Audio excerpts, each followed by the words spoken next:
Market రిపోర్ట్లోకి మిత్రులందరికీ కూడా స్వాగతం. ఈరోజు జూన్ 5వ తారీఖు. ఇంపార్టెంట్ విషయాలు అనేది మనం మాట్లాడుకుందాం. ముందుగా మాట్లాడుకోవాల్సింది ఏంటంటే ఆర్బీఐ మానిటరీ పాలసీ అనేది ఉంది. సో ఈ మానిటరీ పాలసీలో మన ఎక్స్పెక్టేషన్స్ ఏంటంటే సిపిఐ డేటా అంటే ఇన్ఫ్లేషన్ డేటా ఏప్రిల్ మంత్లో మనం చూసుకున్నట్టయితే తగ్గుతూ వచ్చింది. తగ్గింది కాబట్టి వాళ్ళు ఏం చేయొచ్చు అంటే ఈ యొక్క ఇంట్రెస్ట్ రేట్ని ఏదైతే ఉందో 6.5% అదే కంటిన్యూ చేయొచ్చు. అంటే అదేవిధంగా ఇన్ఫ్లేషన్ కానీ పెరిగి ఉన్నట్టయితే ఇంట్రెస్ట్ రేట్ అనేది పెంచేవాళ్ళు ఇన్ఫ్లేషన్ కంట్రోల్ చేయడానికి. బట్ తగ్గుతూ వచ్చింది కాబట్టి ఏప్రిల్ మంత్ డేటా అనేది. సో అనలిస్టులు ఎక్స్పర్ట్స్ ఏం చెప్తున్నారంటే ఇక్కడ ఏదైతే ఇంట్రెస్ట్ ఉందో ప్రీవియస్గా అదే ఇంట్రెస్ట్ రేట్ని కంటిన్యూ చేస్తారు పెంచకుండా అని చెప్పేసి ఎక్స్పెక్టేషన్స్ అయితే ఉన్నాయన్నమాట. అంటే ఫోర్కాస్టింగ్ చేస్తున్నారు. సో అది మనం మానిటర్ చేయాల్సి ఉంటుంది.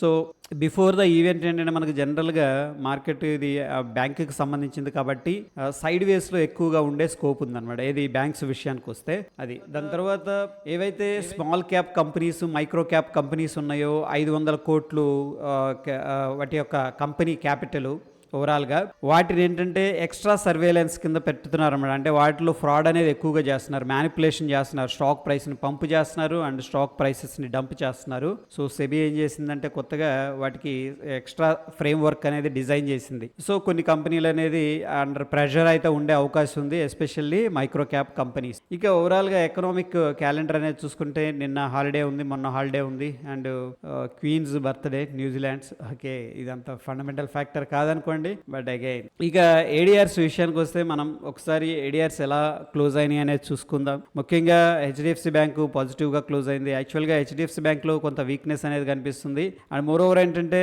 మిగతా బ్యాంకులు అందరూ కూడాను వడ్డీ రేట్లు అనేది తగ్గించేస్తున్నారు. ఏది మన 3 years లోపు ఎవరైతే ఫిక్స్డ్ డిపాజిట్ చేసుకుంటారో డ్యూరేషన్ 3 years లోపు వాళ్ళకేంటంటే ఈ యొక్క తక్కువ వడ్డీ రేట్లు వచ్చే అవకాశం ఉంది. బట్ రీసెంట్గా ఏంటంటే మనకి లిమిటెడ్ పీరియడ్ కోసం హెచ్డిఎఫ్సి బ్యాంకు వడ్డీ రేట్లని ఎఫ్డి మీద 7.75 దాకా తీసుకెళ్ళటం జరిగింది.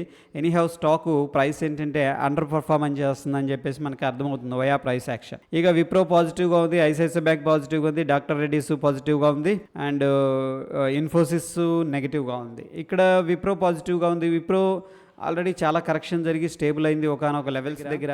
బట్ అగైన్ చూద్దాం ప్రైస్ యాక్షన్. ఇన్ఫోసిస్ అయితే మళ్ళీ వీక్ అయితే కనిపిస్తుంది. అండ్ ఇన్ఫోసిస్ గురించి కూడా ఏంటంటే నిన్న ఓపెన్ ఇంట్రెస్ట్ డేటా గురించి వీడియో కూడా చేసుకున్నాం, ఒకసారి అది కూడా వాచ్ చేయండి.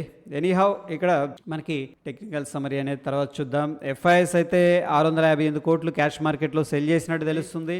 డిఐఎస్ 581 కోట్లు క్యాష్ మార్కెట్లో బై చేసినట్టు తెలుస్తుంది. నెట్ చూసుకున్నట్టే 77 కోట్లు క్యాష్ మార్కెట్ నుంచి ఎగ్జిట్ అయినట్టు కనిపిస్తుంది. సో స్లైట్గా ఎగ్జిట్ అయ్యారు. ఓవరాల్గా మనం బిగ్గర్ పిక్చర్లో కానీ చూసుకున్నట్టయితే ఫారెన్స్ యొక్క కరెన్సీ వాళ్ళ యొక్క ఫండ్స్ ఇండియాలోకి గట్టిగా వస్తున్నాయి అని చెప్పేసి ఒక క్లారిటీ అయితే రావడం జరిగింది. ఇక ఎటువంటి స్టాక్స్ కూడా బ్యాన్ లిస్ట్లో అయితే కనిపించట్లేదు.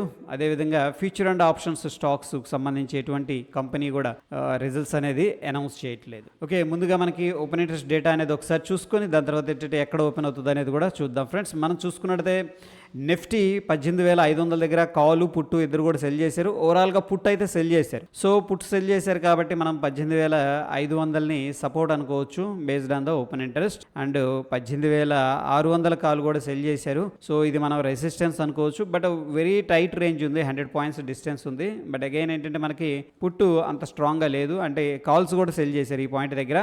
అండ్ ఓవరాల్గా మనం చూసుకున్నట్టయితే బిగ్గర్ పిక్చర్లో ఎక్కువగా కాల్సే సెల్ చేశారు అనమాట. సో అప్పర్ హ్యాండ్ ఏంటంటే బేరిష్నెస్ అనేది ఉంది మార్కెట్లో ఓవరాల్గా వ్యూ అయితే. ఓకే, చూద్దాం ఈరోజు ఎలా రియాక్ట్ అవుతుందని చెప్పేసి.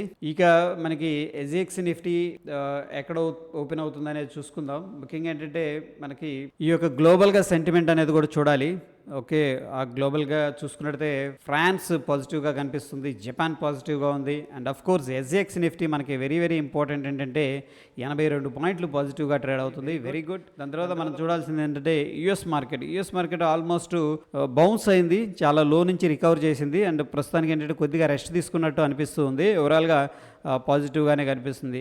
అండ్ మన ఎస్జిఎక్స్ నిఫ్టీ కూడా పాజిటివ్గా కనిపిస్తుంది. ఇక చార్ట్ విషయానికి వస్తే ఓవరాల్గా ఎస్జిఎక్స్ నిఫ్టీ ఎక్కడ ట్రేడ్ అవుతుంది? ఎస్జిఎక్స్ నిఫ్టీ 18,715 దగ్గర ట్రేడ్ అవుతుంది.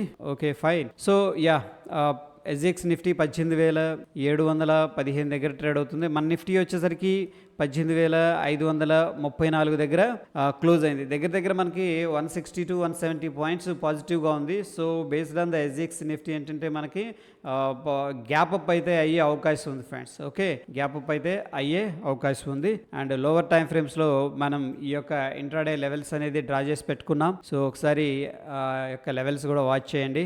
ఎనీ అప్డేట్స్ ఉన్నా సరే నేను టెలిగ్రామ్లో అయితే షేర్ చేస్తాను. అండ్ బ్యాంక్స్లో విషయానికి వస్తే డైలీ టైం ఫ్రేమ్లో చూసుకున్నట్టయితే మనకి inside bar candle stick formation జరిగింది. సో 8th మానిటరీ పాలసీ ఉంది కాబట్టి మేబీ దానికోసం వెయిట్ చేస్తుందేమో. ఇది ఒక లో వొలటిలిటీ కాంట్రాక్షన్ ఫార్మేషన్. ఇది లోవర్ టైం ఫ్రేమ్లో చూసుకున్నట్టయితే కాంట్రాక్షన్ అనేది జరిగింది. సో చూద్దాం ఎనీ సైడ్ మొమెంటం వస్తుందేమో అని చెప్పేసి. Okay, that is all about pre market report friends. Stay tune. ధన్యవాదాలు.